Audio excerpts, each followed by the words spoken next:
poderia haver a prisão civil depositária e fiel no Brasil. Que normas analisou o STF, então, quando o julgamento em questão? O decreto 911/69, que é aquele decreto da alienação fiduciária. Em apertada síntese, você entra com uma ação de busca e apreensão, em um oficial não localizando certifica isso, você pede a conversão daquela ação de busca e apreensão em depósito, pedindo a prisão civil do devedor fiduciante, tá ok? Analisou então esse decreto. No segundo momento, o artigo 5º, inciso 62, sempre dá uma gasgada no 62. Bem como o artigo 7º, número 7 do Pacto de São José da Costa Rica de 69, que entrou para nós apenas em 92, foi ratificado. Posição anterior, então eu faço uma ressalva só aqui. Ela se deu antes da Constituição, e mesmo com o advento da Constituição de 88, o STF manteve a mesma posição. Eu trouxe duas decisões para vocês aqui, paradigmáticas: o recurso extraordinário 80.004, de 77, da lavra do ministro Cunha Peixoto, onde analisava-se a Lei Uniforme de Genebra. E num segundo momento, após a Constituição de 88, manteve ainda essa visão paritária, dando status de lei ordinária. Eu trouxe um HC aqui e uma DIN. Tá? Esse sim tratava do depositário infiel. Quando do julgamento, então, duas correntes surgiram no STF. Uma capitaneada pelo ministro-presidente da Corte, Gilmar Mendes, e outra pelo decano, o ministro Celso de Mello. Gilmar Mendes sustentava o seguinte: Tratado Internacional de Direitos Humanos não são normas materialmente constitucionais, mas não tem como negar um caráter especial para ele. Sustentou o ministro, então, o caráter de supralegalidade. Nós teríamos, então, a Constituição, os tratados internacionais de direitos humanos, independente do quórum de aprovação, e no terceiro, logo abaixo, as demais leis ordinárias. A segunda corrente do ministro Celso de Mello, dizia o ministro, sustentou o ministro em seu brilhante voto: não, segundo o parágrafo 2º do artigo 5º, é constitucional todo, possui status constitucional todo e qualquer tratado que versar sobre direitos humanos. Restou vencedora, como os senhores sabem, a primeira corrente sustentada pelo ministro Gilmar Mendes, 5 votos a 4. Acompanharam o ministro Gilmar Mendes, o ministro Aires de Brito, Menezes Direito, Carmen Lúcia e Ricardo Lewandowski. Menezes Direito não mais está conosco, né? Foi substituído agora pelo ministro Toffoli. Seguiram o decano, o ministro Celso de Mello, os demais ministros, César Pelus, Ellen Grace e o santamariense, com muito orgulho, Eros Grau. Tá? Não votaram nesse dia o ministro Joaquim Barbosa, não participou porque ele estava doente, ele tem um problema sério na coluna. Não votaram também, na verdade, votou, mas não se manifestou, o ministro Marco Aurélio. Ele entendeu que não era o momento oportuno para ele tratar sobre o status. Ele concedeu a ordem nos 2 HCs e negou provimento ao recurso extraordinário do Bradesco. Atual posição do STF, então, como eu fiz aquela primeira ressalva, os materialmente constitucionais não se questionam. Aqueles aprovados por 3/5 e 2 turnos. Tá? Este aqui, então, são materialmente constitucionais, fazem parte da Constituição. É a posição do STF, então, que todos os demais tratados internacionais que versarem sobre direitos humanos, aprovados pelo Brasil, independente do quórum, teriam status supralegal. Tá?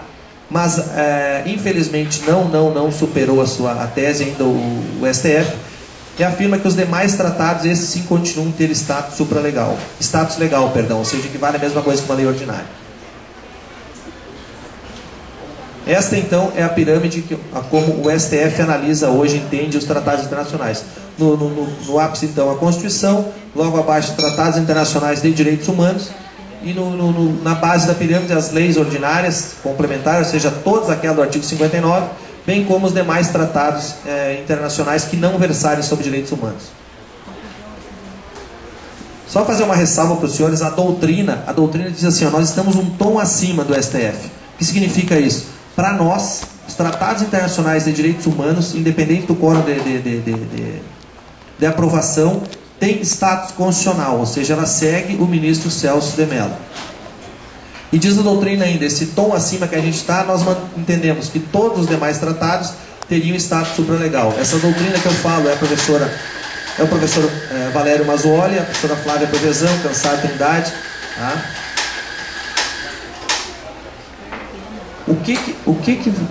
Qual a conclusão que a gente pode tirar disso, então, hoje? Nós estudamos que a vigência é uma coisa e eficácia é outra. Para uma norma ter vigência, ela basta ter seguido o rito previsto em nossa Constituição, aprovado por um quórum, qualificado ou não, a depender da espécie normativa, ter sido publicado, sancionado, logo entra em vigor. Uma coisa é a norma ter validade e eficácia. Ferrajoli trata bem disso. Para uma norma ter eficácia, hoje ela até 3 de dezembro do ano passado, ela teria que estar de acordo apenas com a Constituição.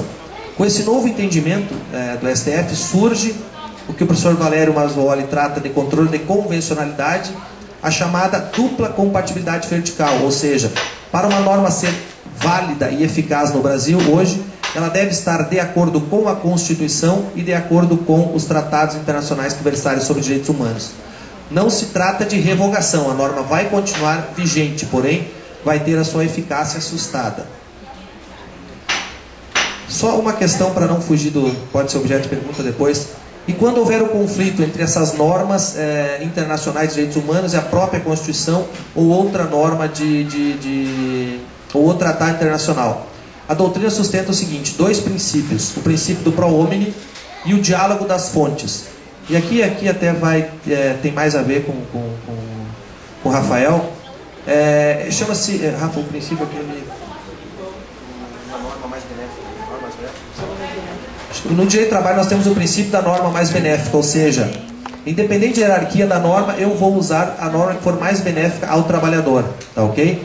No direito internacional está desta forma também, chama-se diálogo das fontes. As fontes vão conversar e entender, não, esta fonte, esta espécie normativa vai melhor atender vai melhor atender a necessidade daquele ser humano, logo ela deve ser aplicada. Ok? Isso nada mais é que o princípio do pro homine. O que é melhor para o homem? É melhor para o homem, aplica esta norma, independente da sua hierarquia. Pessoal, controle de convencionalidade, já estou com o meu tempo já bastante esgotado, é exatamente isso, ou seja, é a dupla compatibilidade vertical, ou seja, para uma norma ser válida e eficaz hoje, ela deve estar de acordo com a Constituição e desde 3 de dezembro do ano passado, também de acordo com os tratados internacionais que versarem sobre direitos humanos, independente do quórum de aprovação.